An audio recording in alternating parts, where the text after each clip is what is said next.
Quando essa velha morrer, a gente vende tudo e fica com o dinheiro. Essas palavras saíram da boca da minha própria filha, Mariana. A menina que carreguei no ventre por 9 meses, que amamentei, que criei sozinha depois que o pai nos abandonou quando ela tinha apenas 7 anos.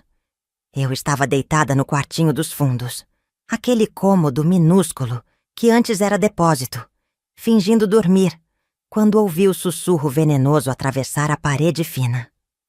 Meu coração parou. 62 anos de vida, 35 dedicados inteiramente a ela. E era assim que minha filha única me via, como um obstáculo entre ela e o dinheiro. Mas o que Mariana não sabia naquela noite de sexta-feira era que eu não estava dormindo e que às 6 horas da manhã seguinte eu estaria na porta do escritório do meu advogado, pronta para fazer algo que mudaria nossas vidas para sempre. Deixe-me voltar um pouco para você entender como cheguei até ali, deitada naquele quarto apertado, ouvindo minha filha planejar minha morte como se estivesse organizando férias. Tudo começou 8 anos atrás, quando Antônio faleceu. Meu marido, meu companheiro de 40 anos, teve um infarto fulminante aos 63 anos. Foi rápido, disseram os médicos, como se isso amenizasse a dor. Fiquei viúva, perdida, sem saber o que fazer com o apartamento vazio, em Perdizes, onde havíamos construído toda a nossa vida. 120 metros quadrados de memórias que me sufocavam a cada canto. Mariana apareceu na época, preocupada. Ou era o que eu acreditava. Ela tinha acabado de casar com o Diego. Estava grávida do primeiro filho, morando em um apartamento alugado de 50 metros quadrados na Lapa. Mãe, por que a senhora não vem morar com a gente? Ela sugeriu, acariciando a barriga de 5 meses. Vamos precisar de ajuda com o bebê. A senhora vai ficar aí sozinha, sofrendo? Vem pra perto da gente. Vamos comprar uma casa maior, juntos. Juntos. Que palavra bonita. Que palavra mentirosa. Vendi meu apartamento por R$420 mil. Na época, parecia a decisão certa. Dei 300 mil para a entrada da casa deles. Perdão, da casa nossa. Em Santo Amaro. Uma construção de 200 metros quadrados, 3 suítes, quintal, churrasqueira. Mariana chorou de alegria quando assinamos o contrato. Diego me abraçou forte e disse: "A senhora é a melhor sogra do mundo." Fiquei com R$120 mil guardados para emergências e me mudei para o que seria meu novo lar. No começo foi bom. Lorenzo nasceu e eu estava ali para todos os momentos. Trocava fraldas, acordava de madrugada, preparava mamadeiras. Mariana podia dormir a noite toda enquanto eu cuidava do meu neto. "Mãe, não sei o que faria sem a senhora," ela dizia, exausta, mas sorrindo. 2 anos depois, veio a Júlia. Mais fraldas, mais madrugadas, mais dedicação. Eu não me importava. Era minha família. Era meu propósito. Mas algo começou a mudar por volta do 3º ano. As palavras "obrigada" foram ficando mais raras. Os "bom dia" desapareceram. Mariana começou a me tratar como funcionária. Não, pior que funcionária, porque funcionária pelo menos recebe salário e tem folga. Eu pagava o condomínio de R$1.800 todos os meses. Só até a gente se estabilizar, mãe. E ainda comprava boa parte do mercado. Calculei uma vez. Gastava cerca de R$3 mil mensais naquela casa. Meus 120 mil iniciais foram derretendo. Reformas urgentes que Mariana pedia, móveis novos, viagens da família que eu ajudava a custear, mas nunca era convidada. O quartinho dos fundos virou meu reino. 12 metros quadrados com uma cama de solteiro, um guarda-roupa pequeno e uma janela que dava para o muro do vizinho. As 3 suítes. Precisamos manter organizadas para visitas, mãe. A senhora entende, né? Claro. Eu sempre entendia, sempre cedia, sempre me adaptava. Diego foi ficando cada vez mais grosseiro. Parou de me cumprimentar. Revirava os olhos quando eu falava. Uma vez, na frente dos netos, ele disse: Helena, você está parada aí feito um móvel. Vai fazer algo útil. Mariana ouviu e não disse nada. Absolutamente nada. Só desviou o olhar e continuou mexendo no celular. Eu tinha uma rotina militar. Acordava às 6 da manhã, preparava café da manhã para todos, levava os netos para a escola, voltava para limpar a casa, fazia almoço, buscava as crianças, ajudava com lição de casa, fazia janta, arrumava a cozinha e, finalmente, às 22 horas, me trancava no meu cubículo. Fins de semana? Não existiam. Sempre tinha churrasco, sempre tinha visita, sempre tinha algo que eu precisava preparar, limpar, organizar. Minhas amigas sumiram. Helena, você não sai mais com a gente, reclamou Sônia certa vez. Sempre tem uma desculpa. Era verdade. Sempre tinha. Mariana precisava que eu ficasse com as crianças. Diego tinha um compromisso. A casa não podia ficar sozinha. Aos poucos, as ligações pararam. Os convites cessaram. Eu me tornei invisível para o mundo exterior. E, pior ainda, estava me tornando invisível dentro da minha própria casa. Até aquela sexta-feira, 23 de agosto. Uma data que ficará gravada na minha memória para sempre. Eu tinha ido dormir cedo por volta das 21 horas. Estava exausta. Havia passado o dia inteiro preparando uma festa de aniversário de 8 anos para Lorenzo. Fiz 100 salgadinhos, 2 bolos, decorei o quintal inteiro. Durante a festa, fui tratada como a empregada da família. As amigas de Mariana sequer me cumprimentaram. Uma delas, inclusive, me entregou o prato vazio e disse: "Pode levar, obrigada." Como se eu fosse a equipe de limpeza contratada. Às 23 horas e 15 minutos, acordei com sede.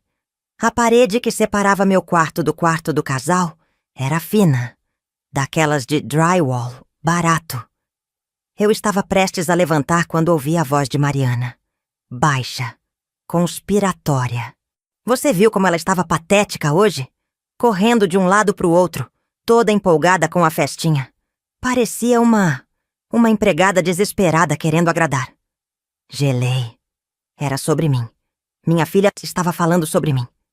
A voz de Diego veio em seguida, debochada. Sua mãe é tão... sei lá, tão desesperada por atenção. É triste. Pois é. Mas fazer o quê, né? A gente precisa aguentar. Meu peito começou a apertar. Eu devia ter levantado, batido na parede, interrompido aquela conversa horrível. Mas algo me manteve ali, imóvel, de olhos arregalados na escuridão. Pelo menos não vai ser para sempre, Diego disse, e eu podia ouvir o sorriso cínico na voz dele. Uma hora a natureza resolve o problema. Mariana deu uma risada. Minha filha riu. E então disse com uma frieza que me cortou ao meio: "Quando essa velha morrer, a gente vende tudo e fica com o dinheiro. Os 2 imóveis comerciais que estão no meu nome valem uma fortuna. Dá pra gente viajar, trocar de carro, fazer aquela reforma que a gente quer. Vai ser libertador. Quanto você acha que vale? Pelos menos 2,5 milhões. Talvez 3. Estão em Pinheiros, numa rua comercial ótima. Meu pai era esperto, deixou tudo certinho. E a casa? A casa é nossa. Ela deu a entrada, mas está no nosso nome. Ela não pode fazer nada. É nossa." Sentei na cama. Minha cabeça girava. Meu estômago revirava. 2,5 milhões? 3 milhões? Imóveis comerciais em Pinheiros? Do que eles estavam falando? Você acha que ela desconfia de alguma coisa? A voz de Diego. Desconfiar o quê? Ela mal sabe usar um aplicativo de banco. É completamente alheia. Só fica ali, fazendo comidinha, cuidando das crianças. Honestamente, às vezes eu esqueço que ela existe. É tipo um móvel. Um móvel que respira e paga contas. Riram juntos. Os 2. Minha filha e meu genro, rindo da minha existência. As lágrimas começaram a escorrer silenciosas. Mordi o lençol com força para não fazer barulho. Queria gritar. Queria bater na parede. Queria invadir aquele quarto e esbofetear os dois. Mas não fiz nada disso, porque naquele momento, algo dentro de mim não quebrou. Transformou-se. A dor começou a endurecer. A raiva começou a congelar. E no lugar do desespero surgiu algo que eu não sentia há muito tempo. Clareza. Fiquei acordada até o amanhecer. Minha mente processava tudo. Imóveis comerciais? Em Pinheiros? No nome de Mariana? Quando Antônio morreu, fizemos o inventário. Lembro vagamente do Dr. Maurício, o advogado, explicando sobre propriedades, heranças, documentos. Eu estava tão mergulhada na dor que assinei tudo o que colocaram na minha frente. Mariana estava ao meu lado naquele escritório, segurando minha mão, dizendo: "Assina aqui, mãe. Eu cuido de tudo para a senhora. Não se preocupe." Eu confiei. Claro que confiei. Era minha filha. Às 5h45 da manhã, levantei. Tomei banho em silêncio. Vesti minha melhor roupa. Um conjunto azul marinho que não usava há meses. Passei um batom discreto. Penteei o cabelo com cuidado. Quando olhei no espelho, não reconheci a mulher que me encarava. Seus olhos estavam diferentes, duros, determinados. Deixei um bilhete na geladeira. Saí cedo para resolver assuntos pessoais. Volto mais tarde. Peguei minha bolsa, minhas economias restantes em dinheiro. Cerca de R$ 8.000 que mantinha escondidos em uma caixinha no fundo do armário. E saí. Eram 6h10 da manhã de um sábado. As ruas estavam vazias. O céu tinha aquele tom cinza de São Paulo antes do sol nascer completamente. Chamei um Uber e dei o endereço que tinha decorado anos atrás, mas nunca mais usado. Rua Augusta, 845. O escritório de advocacia de Dr. Maurício Santos. Cheguei às 6h50. O prédio estava fechado. Não importava. Sentei na entrada e esperei. Uma mulher de 62 anos, sentada na escada de mármore, esperando que alguém abrisse a porta e mudasse sua vida. Pessoas passavam, me olhavam com curiosidade ou pena. Eu não me importava mais. Não importava mais o que ninguém pensava. Às 8h15, um segurança chegou e abriu o prédio. Às 8h40, Dr. Maurício chegou, surpreso ao me ver ali. Ele estava mais grisalho, um pouco mais curvado, mas os olhos eram os mesmos, gentis e atentos. "Dona Helena? Meu Deus, faz quanto tempo? Está tudo bem? Aconteceu algo?" Levantei. Minha voz saiu firme, surpreendentemente firme. "Doutor Maurício, preciso saber exatamente o que ficou em meu nome quando meu marido morreu. Cada documento, cada propriedade, cada real. E preciso saber o que está no nome da minha filha." Ele piscou, confuso. "Mas a senhora não quer marcar uma consulta? Hoje é sábado. Eu só vim buscar uns documentos. Eu esperaria na porta do céu se fosse necessário, doutor. Mas prefiro que o senhor me atenda agora." Algo no meu tom fez com que ele não discutisse. Subimos até o escritório dele no 8º andar. Ele fez café enquanto ligava o computador. Eu sentei na cadeira de couro em frente à mesa dele e esperei. Minhas mãos estavam frias. Meu coração batia acelerado. Mas minha mente estava cristalina. Vou puxar aqui o inventário do Sr. Antônio. Deixa eu ver. Aqui. Certo. Ele começou a rolar a tela, os olhos percorrendo números e informações. Seu rosto mudou gradualmente. A confusão deu lugar à surpresa. A surpresa deu lugar à preocupação. "Dona Helena, a senhora tem certeza que quer ver isso agora? Está sozinha? Não quer que eu marque uma conversa com a Mariana também? Só eu, doutor. Só eu. E quero ver tudo." Ele respirou fundo e virou a tela do computador na minha direção. O que vi naquele monitor mudou tudo. Absolutamente tudo. Em nome de Helena Mendes Costa, eu, constavam 2 imóveis comerciais na rua Teodoro Sampaio, Pinheiros, São Paulo. Valor venal estimado: R$ 2.700.000. Status: ativos, alugados, Renda mensal de R$ 18.000 depositada em conta corrente em nome de Mariana Costa Silva, por meio de uma procuração permanente assinada por mim em 2017, 3 meses após a morte de Antônio. A senhora lembra de ter assinado essa procuração? Dr. Maurício perguntou, gentil, mas sério. Lembrava. Vagamente. Mariana tinha colocado o documento na minha frente, dizendo algo como: Mãe, é só para facilitar. Se a senhora precisar que eu resolva algo no banco ou nos imóveis do papai, vai ser mais rápido. É só uma autorização. Não muda nada. Eu estava tão quebrada pela perda do Antônio, tão dependente da ajuda dela naquela época, que assinei sem ler. Confiei. Mas não era só isso. Doutor, Maurício continuou. Além dos imóveis, a senhora tem uma conta poupança antiga no Banco do Brasil, que está em seu nome de solteira. Helena Mendes. A última movimentação foi em janeiro deste ano. Saldo atual, R$ 347.000. Minha visão escureceu por um segundo. R$ 347.000? Como? É uma poupança antiga, de quando o senhor Antônio ainda era vivo. Ele fazia depósitos mensais nessa conta desde 1991. A senhora lembra? Lembrei. Antônio tinha insistido para que eu mantivesse aquela conta, separada. É seu dinheiro, Helena. Seu nome de solteira. Mesmo se algo acontecer comigo, essa poupança é só sua. Promete que nunca vai contar para ninguém, nem para Mariana?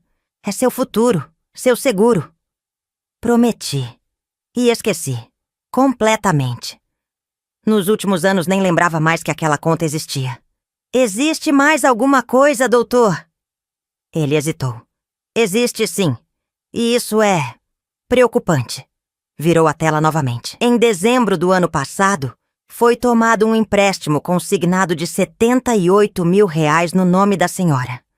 Parcelas de R$ 1.200 mensais, descontadas diretamente de sua aposentadoria.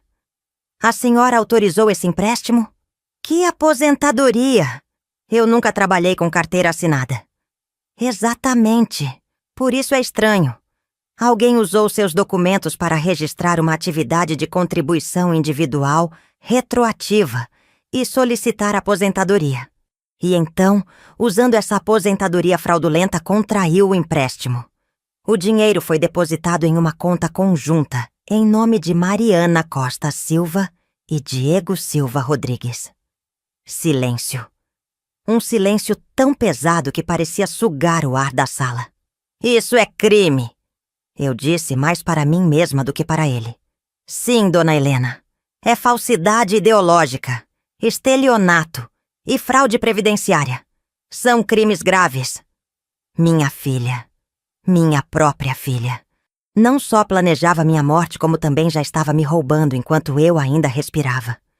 Algo dentro de mim não quebrou naquele momento. Cristalizou. Como água virando gelo.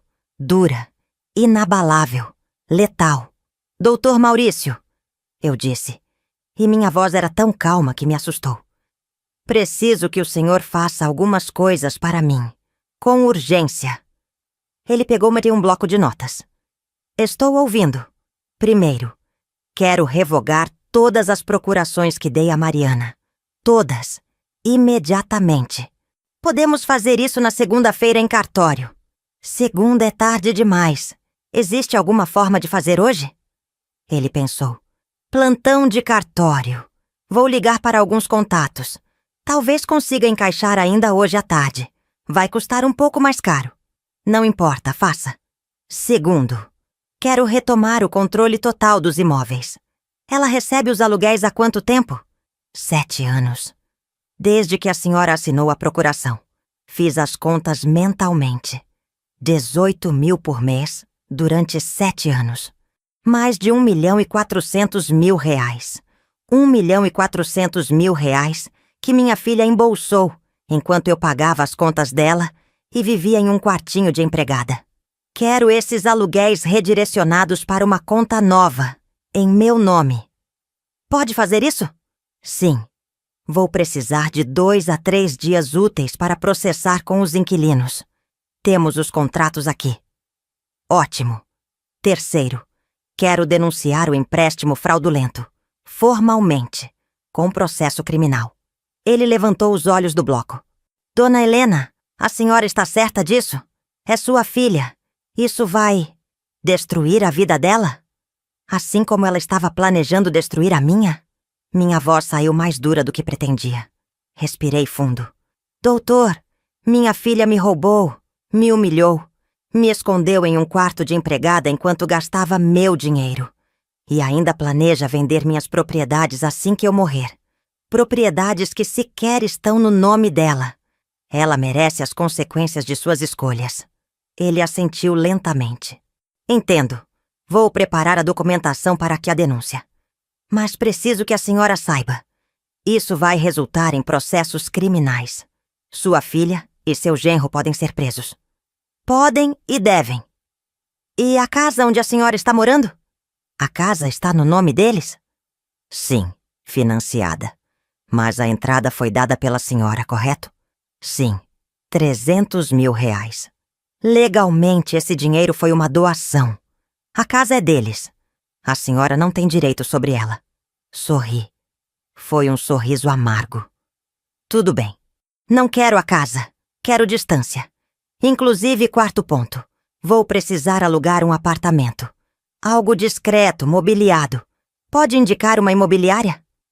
Posso sim, mas a senhora vai sair de casa? Quando? Hoje. Hoje mesmo. Dona Helena? Hoje, doutor. Não quero passar nem mais uma noite naquele lugar. Nem mais uma. Vou voltar, pegar meus documentos pessoais, minhas roupas e sumir.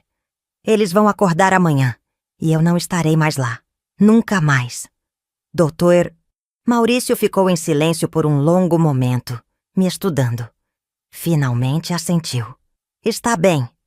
Vou ligar para o cartório agora e para uma amiga que trabalha com aluguéis de curto prazo. Vamos resolver isso hoje. Passamos as próximas 4 horas naquele escritório.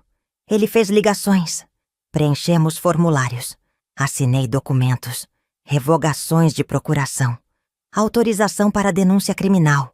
Procuração nova. Desta vez para o próprio Dr. Maurício. Cuidar de tudo em meu nome. Às 13 horas, fomos a um cartório na Avenida Paulista que estava em plantão. Às 16 horas, tudo estava registrado e protocolado. Enquanto isso, ele também conseguiu um apartamento. 45 metros quadrados, mobiliado, em Moema. Aluguel de R$3.200 mensais. Disponível imediatamente. Fechei na hora. O próximo passo é a senhora retirar suas coisas de casa. Dr. Maurício disse enquanto tomávamos café em uma padaria. Quer que eu vá com a senhora? Posso levar um auxiliar, caso haja confronto. Não vai haver confronto. Vou fazer isso de forma tranquila. Eles nem vão notar que estou saindo. Como assim? Mariana e Diego levaram as crianças para um acampamento em Campos do Jordão. Voltam só amanhã à noite. A casa está vazia. Ele piscou surpreso. Eles deixaram a senhora sozinha? Sempre fazem isso. Quando viajam, sou a segurança da casa. Ri sem humor. Pelo menos desta vez vai servir para algo. Às 17h30 peguei um Uber de volta para Santo Amaro. A casa estava silenciosa quando entrei. Gigante e silenciosa. Olhei ao redor. Os móveis caros, a decoração minimalista que Mariana tanto amava, o jardim impecável que eu cuidava todos os finais de semana. Nada disso me pertencia. Nunca pertenceu. Fui direto ao meu quartinho. Peguei 2 malas velhas do armário e comecei a encher. Roupas, sapatos, poucos livros, documentos pessoais, certidão de nascimento, carteira de identidade, CPF, cartão do banco. Algumas fotos antigas de Antônio, de quando Mariana era pequena. Uma caixinha de joias simples. Nada de valor, apenas lembranças. Em 30 minutos, minha vida inteira cabia em 2 malas. Mas antes de sair, fiz algo que tinha planejado no caminho. Sentei à mesa da cozinha com uma folha de papel e uma caneta. Escrevi: Mariana, você pediu que eu desaparecesse. Estou atendendo seu pedido. Todos os imóveis que você acreditava que eram seus, na verdade sempre foram meus. Seu pai deixou tudo em meu nome, não no seu. A procuração que você me fez assinar foi revogada hoje, às 14 horas. Os aluguéis que você vinha embolsando há 7 anos, agora voltam para a conta correta. A minha. O empréstimo de R$78 mil que você fraudulentamente contraiu em meu nome, usando documentos falsos, foi denunciado às autoridades. Há processos criminais em andamento contra você e Diego por falsidade ideológica e estelionato. Vocês receberão as notificações em breve. A casa é de vocês. Fiquem com ela. É tudo que vocês terão. Tratem-na com carinho, porque vocês vão precisar vendê-la para pagar as dívidas que irão acumular sem meus aluguéis. Não tentem me procurar. Mudei meu número. Mudei meu endereço. Mudei minha vida. Vocês agora terão que aprender a viver sem a velha que tanto desprezavam. Espero que um dia, quando você olhar no espelho, consiga enxergar o que se tornou. E espero que se envergonhe. Helena, coloquei a carta dentro de um envelope. Escrevi "Para Mariana", em letras grandes, e deixei sobre a mesa da sala, ao lado do controle remoto da TV. O lugar onde tinha certeza que ela veria assim que entrasse em casa. Olhei uma última vez para aquela casa. 3 anos da minha vida ali. 3 anos de humilhação, servidão e invisibilidade. Senti nada. Absolutamente nada. Nem raiva, nem tristeza, nem saudade. Era como olhar para uma casa de estranhos. Às 18h40 eu estava na porta do meu novo apartamento em Moema. O espaço era pequeno, mas era meu. Tinha uma sala integrada com cozinha americana, um quarto, um banheiro. As paredes eram brancas e limpas. A mobília era simples, mas confortável. Havia uma janela que dava para a rua, cheia de árvores. Luz natural, ar fresco, silêncio. Sentei no sofá e pela primeira vez em anos chorei. Mas não era choro de tristeza. Era choro de alívio, de libertação, de renascimento. Aquela noite dormi 12 horas seguidas, sem interrupções, sem pesadelos, sem o som de sussurros venenosos atravessando paredes finas. Segunda-feira de manhã, recebi a ligação de Dr. Maurício. Os contratos de aluguel foram atualizados. A partir deste mês, os R$18 mil cairão na sua conta. E a denúncia já foi protocolada. A polícia vai notificar Mariana e Diego nos próximos dias. Obrigada, doutor. Dona Helena, como está se sentindo? Olhei pela janela do apartamento. O sol entrava generoso, dourado. Lá fora, as pessoas caminhavam tranquilas. A vida acontecia. Simples, normal, bela. Estou me sentindo livre, doutor. Livre. As semanas seguintes foram uma sucessão de pequenas vitórias que se acumulavam como neve em avalanche. Cada dia que passava, eu me sentia mais forte, mais inteira, mais eu. Mudei meu número de telefone na segunda-feira. Bloqueei Mariana, Diego e todos os contatos deles nas redes sociais, que eu raramente usava. Mas eles não precisavam nem dessa pequena janela para minha vida nova. Abri uma conta bancária nova, moderna, com aplicativo funcional. Aprendi a usar direito. Olhar aqueles R$18 mil caindo todo dia 5 foi surreal. Era meu dinheiro. Sempre foi. Mas só agora, aos 62 anos, eu estava finalmente usufruindo dele. Na quarta-feira, fui ao salão de beleza pela primeira vez em anos. Cortei o cabelo. Um corte moderno, na altura dos ombros, com luzes suaves. Fiz as unhas, sobrancelhas. Me senti renovada. A mulher no espelho era outra. Tinha brilho nos olhos, postura ereta, um meio sorriso confiante. Não era mais a Helena curvada, cansada, invisível. Era a Helena que eu deveria ter sido o tempo todo. Enquanto isso, o Dr. Maurício me mantinha atualizada sobre o processo. A polícia tinha visitado a casa em Santo Amaro na terça-feira à noite. Mariana e Diego foram formalmente notificados sobre as investigações de fraude. Eles tentaram contato comigo, obviamente. 42 ligações para meu número antigo em um único dia, que eu já havia cancelado. Tentaram mensagens pelo WhatsApp desativado. E-mails que caíam em uma caixa que eu simplesmente não abria mais. Eles estão desesperados. Dr. Maurício relatou. Vieram ao meu escritório ontem, gritando, ameaçando processar. Tive que chamar segurança. O que eles diziam? Que a senhora está senil, manipulada, que isso é um mal-entendido, que a procuração era legítima, que o empréstimo foi autorizado verbalmente por você. As desculpas usuais de quem é pego com a mão na massa. E os processos? Seguem. A Polícia Federal está investigando a fraude previdenciária. É caso sério, dona Helena. Se comprovado. E será. As evidências são fartas.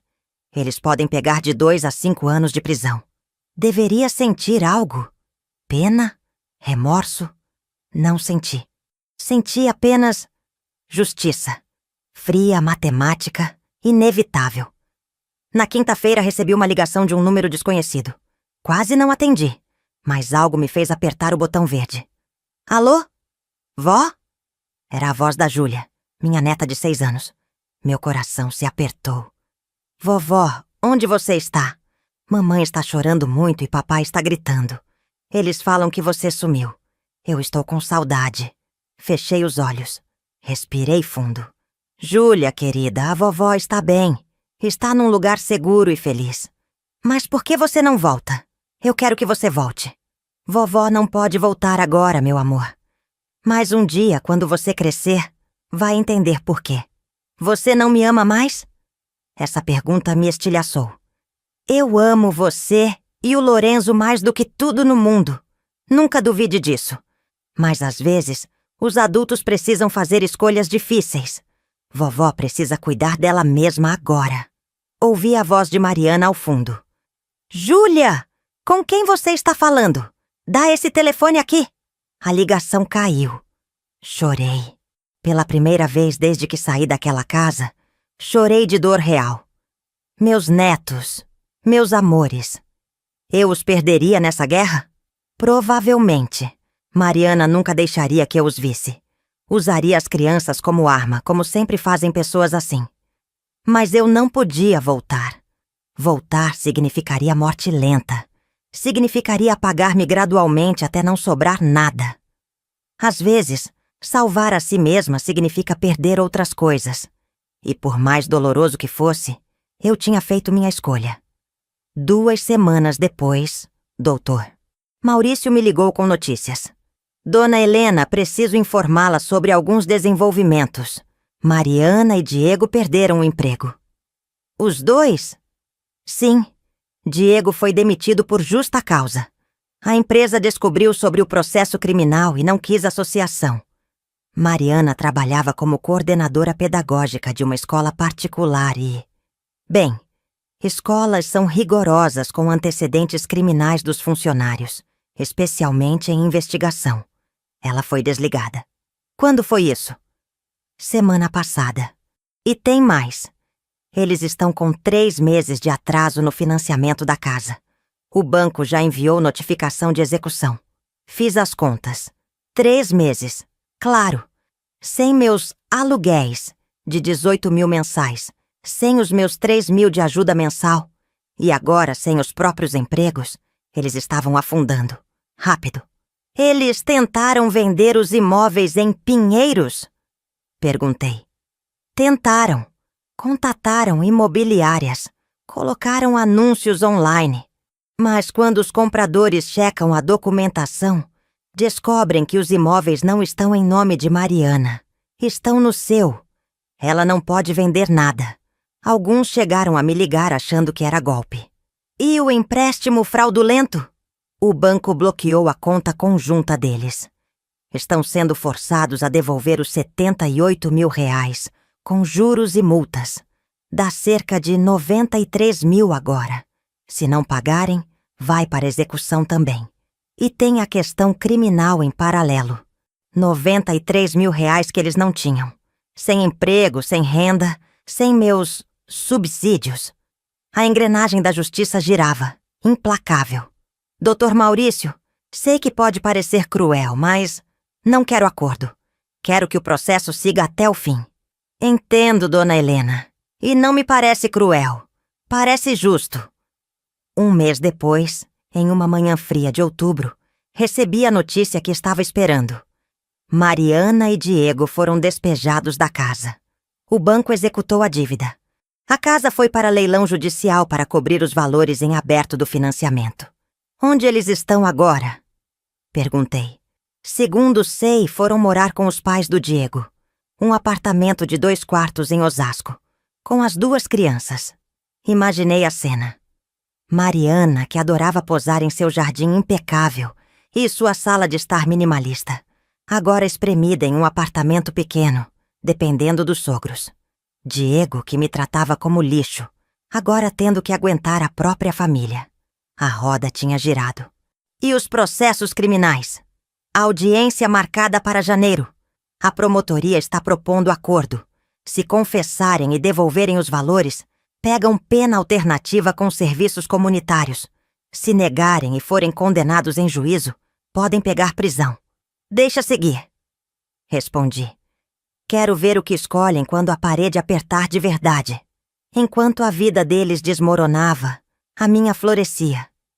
Comecei a frequentar aulas de yoga 3 vezes por semana.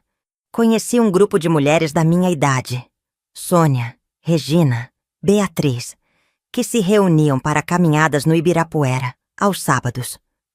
Voltei a ler, algo que adorava, mas havia abandonado. Comprei um Kindle e baixei dezenas de livros.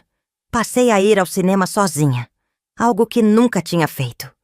E descobri que era maravilhoso. Com os 18 mil mensais de aluguel, mais os 347 mil da poupança, eu tinha segurança financeira pela primeira vez desde a morte de Antônio. Não era rica, mas era livre. E liberdade, descobri, vale mais que qualquer mansão. Em novembro, tomei uma decisão que vinha amadurecendo há semanas. Vou me mudar para Portugal, Lisboa, especificamente. Dr. Maurício me ajudou com a papelada. Visto de aposentado, autorizações, documentações. Com minha renda de aluguéis, eu me qualificava facilmente. Por que Portugal? Ele perguntou curioso. Porque é longe o suficiente para recomeçar completamente. Porque sempre quis conhecer. E porque ninguém lá vai me olhar como a mãe desnaturada que abandonou a filha. Serei apenas Helena. E isso me basta. Coloquei o apartamento em Moema como temporário. Uma base enquanto preparava a mudança. Vendi o pouco que tinha acumulado.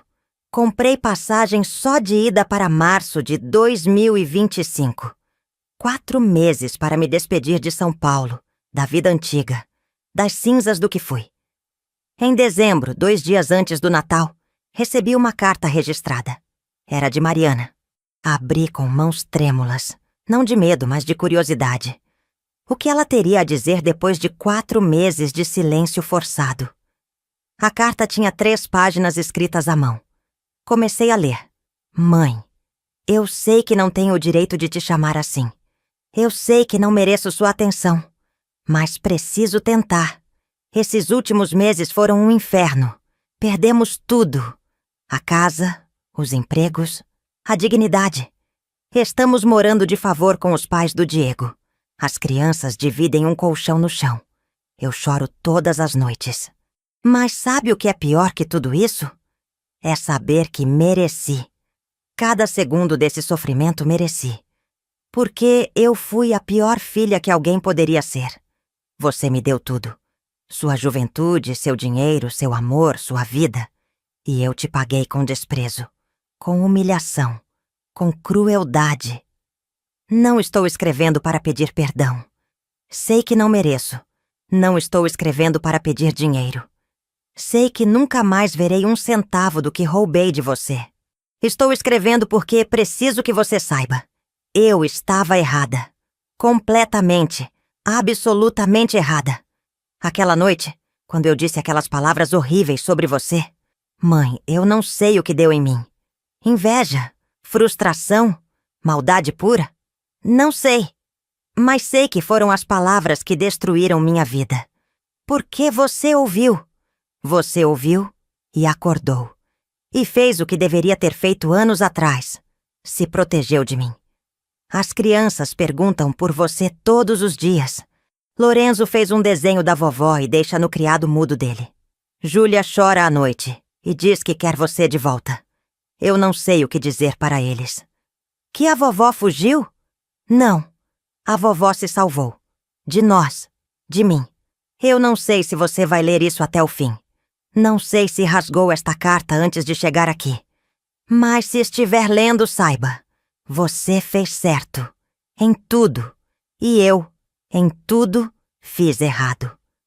Espero que você seja feliz, mãe. Espero que encontre paz. Porque Deus sabe que você merece. Depois de tudo que fez por mim e do que eu fiz com você. Com vergonha e arrependimento eterno. Mariana.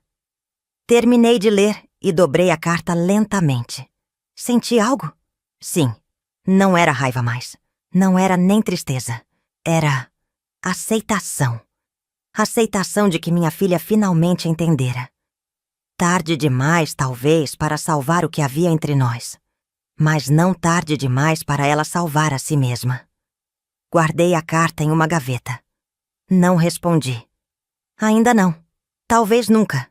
Ou talvez, quem sabe, em alguns anos, quando a ferida estiver menos aberta, quando eu estiver tão curada que nem a reabertura me assuste mais.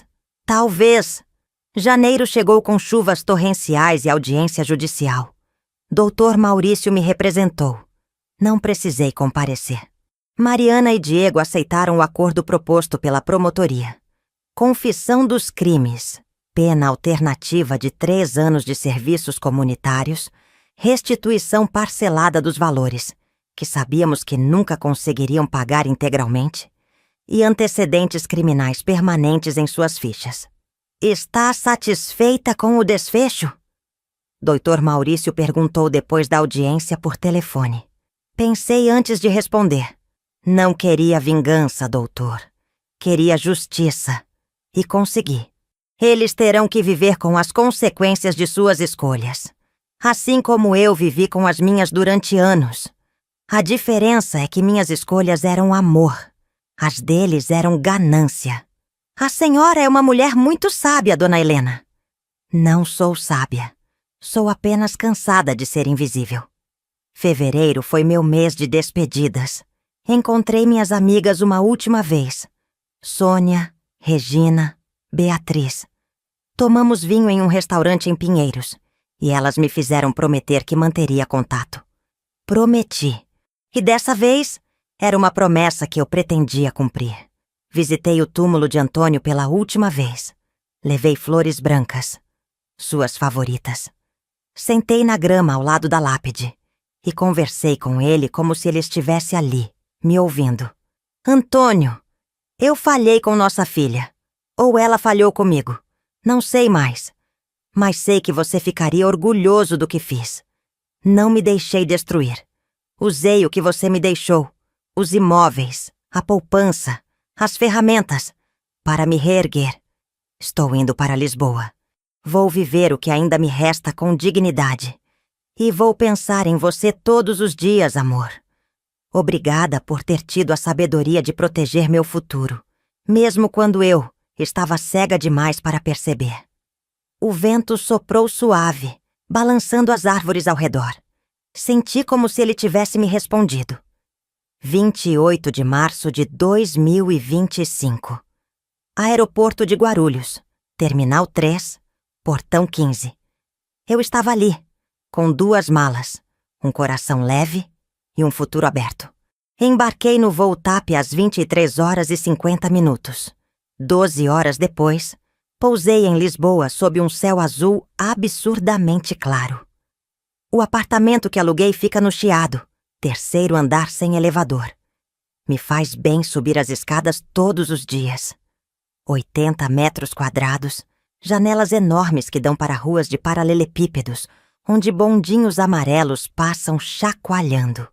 Há uma padaria na esquina que faz o melhor pastel de nata que já provei na vida. Há vizinhos que me cumprimentam todas as manhãs. Há sol, muito sol. Uso parte dos 18.000 mensais para viver confortavelmente. O resto fica guardado, investido. Fiz aulas de português europeu. O sotaque é diferente. As expressões são outras. Mas me adaptei. Conheci um grupo de expatriados brasileiros e portugueses. Vou a saraus, a feiras de livro, a concertos gratuitos. Caminho pela Alfama, pelo Bairro Alto, pela Baixa. Às vezes, muito raramente, penso em Mariana. Espero que ela esteja bem. Espero que tenha aprendido. Espero que seja uma mãe melhor para Lorenzo e Júlia do que foi filha para mim. Mas não volto, não ligo, não mando mensagens. Porque recomeçar significa, às vezes, deixar partes de você para trás. Mesmo que essas partes sejam pessoas que você amou. Hoje é 26 de setembro de 2025. Completo 6 meses em Lisboa.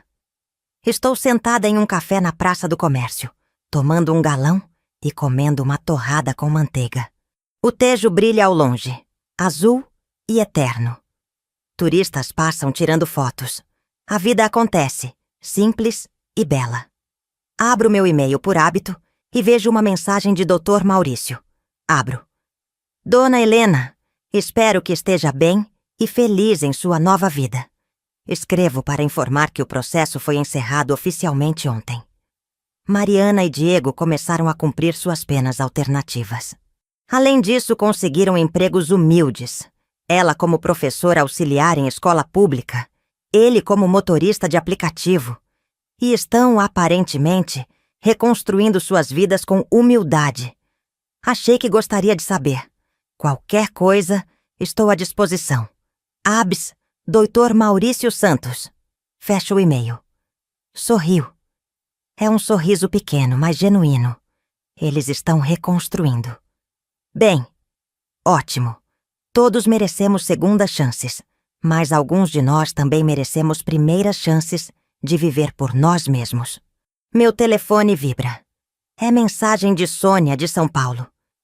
Helena, estamos com saudades. Quando volta para visitar? Respondo. Talvez no Natal, ou talvez nunca. Aqui virou meu lar. Guardo o telefone. Termino meu café. Levanto e começo a caminhar sem destino certo. Porque pela primeira vez em 62 anos, não preciso ir para lugar nenhum, fazer nada para ninguém, provar nada a ninguém. Sou livre. Finalmente, completamente, irrevogavelmente livre. E se há uma lição que aprendi em tudo isso, é esta. Nunca é tarde para recomeçar. Nunca é tarde para se escolher. Nunca é tarde para dizer não a quem te diminui. Mesmo que essa pessoa divida seu sangue. Porque família não é quem te prende. É quem te liberta. Hoje, 3 anos depois daquela noite horrível em que ouvi as palavras mais cruéis saindo da boca da minha filha, olho pela janela do meu apartamento em Lisboa e sorrio. Mariana me pediu para desaparecer e eu dei exatamente o que ela queria. Mas no processo, encontrei a mim mesma. Encontrei Helena. Não a mãe, não a sogra, não a empregada gratuita. Helena. E ela é incrível. Às vezes, a maior vingança não é destruir quem te machucou. É simplesmente viver tão bem, tão plenamente, tão magnificamente, que eles percebam, tarde demais, o tesouro que perderam. Eu vivo, eu respiro, eu sorrio. E isso descobri é tudo.